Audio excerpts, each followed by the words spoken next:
to StellaZone. If this is your first time on this channel, I want to welcome you to this amazing family. And if you've not subscribed, please hit that red subscribe button. It's free of charge. And also the bell icon, it is the notification icon, so that whenever I upload a video, you'll be notified. Thank you for joining me today in my kitchen, okay? And I'm going to be making some jollof rice.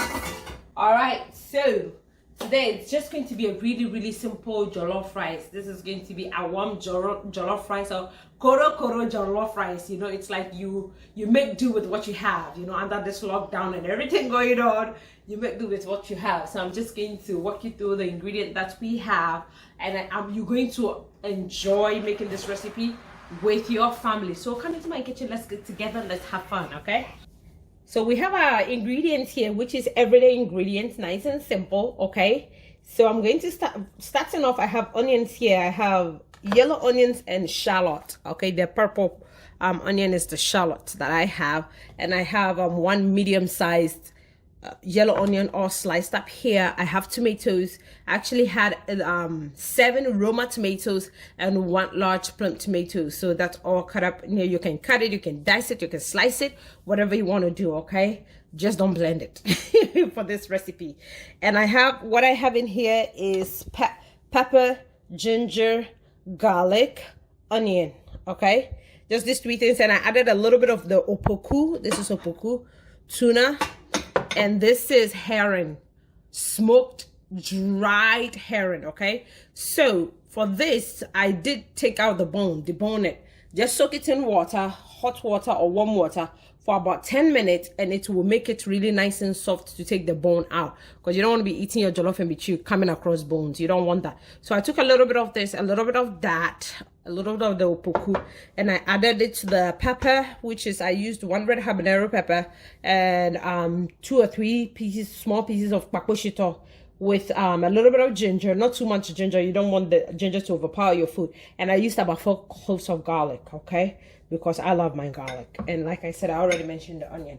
So, okay, and we have our pink Himalayan salt. That's what I'm going to be using in cooking, okay? I have my rice here. I have 4 cups of jasmine rice. And of course, I'm going to be using, now I use avocado oil.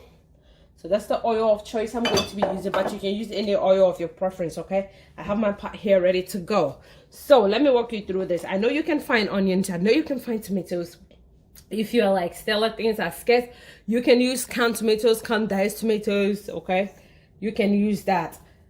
And also, if you don't find the herring, you can get the tuna. You can skip this, okay? You can skip the herring, it's optional. And you can use the wild-caught tuna, canned tuna, or the one in the little pouch. You can find a wild-caught one. Or you can even get smoked sardine that is deboned, you know, skinless and boneless sardine. You can use that also, the smoked one, and it will give you a really nice smoky taste, okay? So let's just get started. This is going to be simple. So to start off, make sure you have your oil in your pot, okay? And make sure it's heated. I like using avocado oil because it's like high heat. You can heat this thing up to, it says 500 degrees Fahrenheit. So I'm going to be adding the onion, the jene, sabola.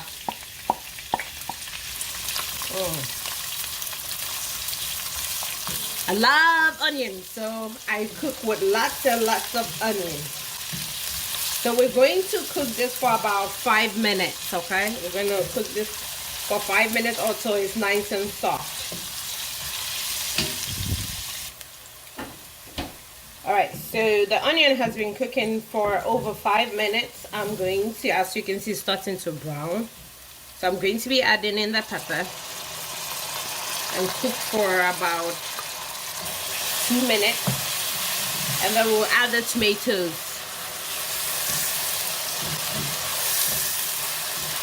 Next, we're going to be adding our tomatoes. And then you can cover this to let it cook, okay, until everything is nice and soft. When you cover it to let it cook, it will help it cook faster, okay? Because the heat will be retained in here. You need to cover it and let it cook till the tomatoes, like I said, is soft enough, okay? Whilst waiting on the tomatoes to cook, I have my rice in my metal bowl. Okay, either use metal or glass. I'm going to be adding hot water because I like to like pre-cook the rice or parboil the rice before cooking it. So I will soak it in the hot water for about 20 minutes.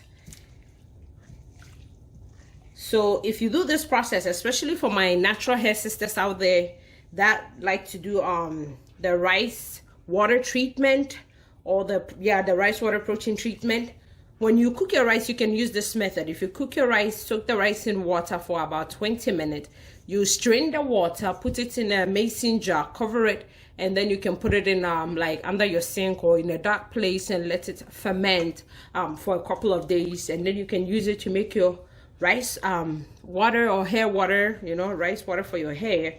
But I am just going to be I'm not going to be keeping the water, but I like to parboil the rice and to cook the rice, sort of rinsing it to make it easy and to also cook my food faster. So here you go. Okay, let's check to see how our stew is doing. All right, this is looking good. It's looking very good. So as you can see, the tomatoes are getting very soft. Okay, so we want it very soft and also for the liquid to reduce. So I'm going to cover it and let it cook. Okay, I just wanted to show you the progress. All right, let me update you people on how our stew's going. I've been cooking this for, I'll probably say 23 minutes covered, and so I'm going to take the cover off and let it cook for another 15 minutes.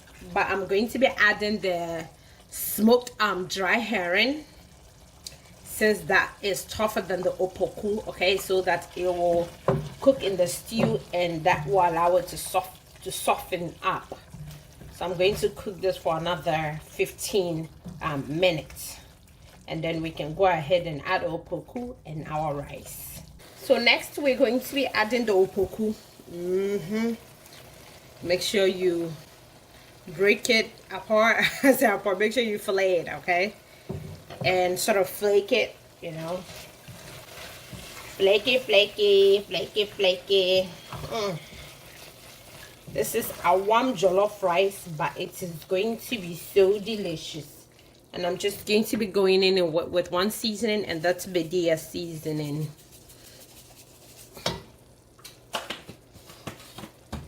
Mix it again. Taste for salt. And then I'm going to go ahead and add a little bit of salt, okay? And I'm going to let this cook for another 5 minutes, and then I will add my rice. So now let's add our rice, okay? So this rice has been soaked in hot water for more than 20 minutes. So I'm just going to be adding it. Mix it into your stew.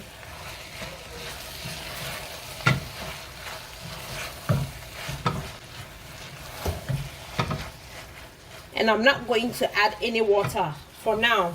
I mean, usually when I make my jollof rice, I will mix it into the stew, cook it in the stew for 15 minutes, okay? So if you're cooking it in the oven or on the stove top, once you add your rice, mix it into your sauce, cover it, and let it cook for 15 minutes, but you're going to divide it up for 7.5 minutes plus 7.5 minutes. That will give you 15 minutes. So after 7.5 minutes, I'm going to come in and stir it, okay, so that the jollof rice cooks evenly. And then you cover it again and cook it for another 7.5 minutes. And then after the 15 minutes, that's when you add your liquid. All right, we're almost at the final stage of this rice, this jollof rice. So I'm going to, so it's been 15 minutes, okay, since I added the rice. I've been letting it cook for 15 minutes. It's looking really good. So at this point, you can just sprinkle a little bit of water on there. I have some hot water here. And since I'm going to be enjoying this with Nathaniel too, I want the rice a bit soft. I'm not making rice water, okay?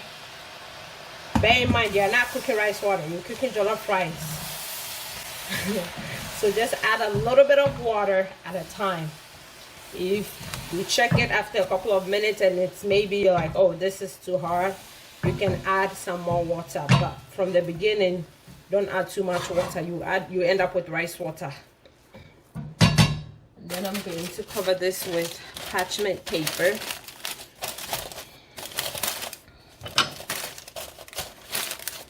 And then at this point, make sure you lower the heat, because me, I like the kanzo, you know, the bottom part of the rice, like, you know, of the pot, the crispy part. So just cover it and cook it until it's nice. Your rice is nice and soft.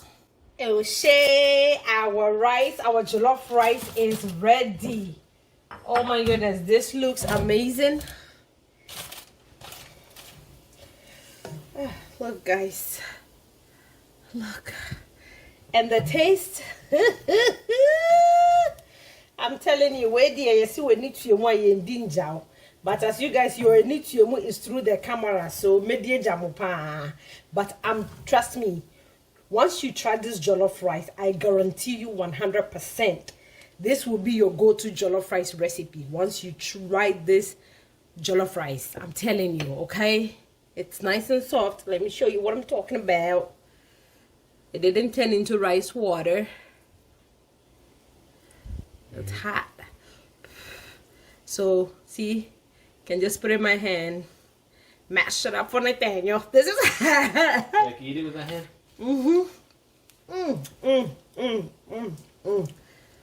Oh, this is delicious, okay? Alright, so let's dish it out. This is proper jollof rice. Let me tell you, before tomato paste, canned tomato paste and canned tomato sauce, this was how our ancestors did it, okay? So from my kitchen to yours, I'm telling you, once you try this jollof rice recipe, you are not going to go for another recipe. This will be your go-to jollof rice, okay? You can have, it has a smoky flavor, and that's from the smoked herring and opoku. So it is so delicious, very, very delicious. Let me know what you guys think. Comment, like, share, subscribe. Share this recipe with your family. They're going to love it. Make this for the kids, and I'm telling you, they're going to be asking for this every single day. So from my kitchen to yours, make it a lovely cooking family fun day. See you in my next video. Bye, guys.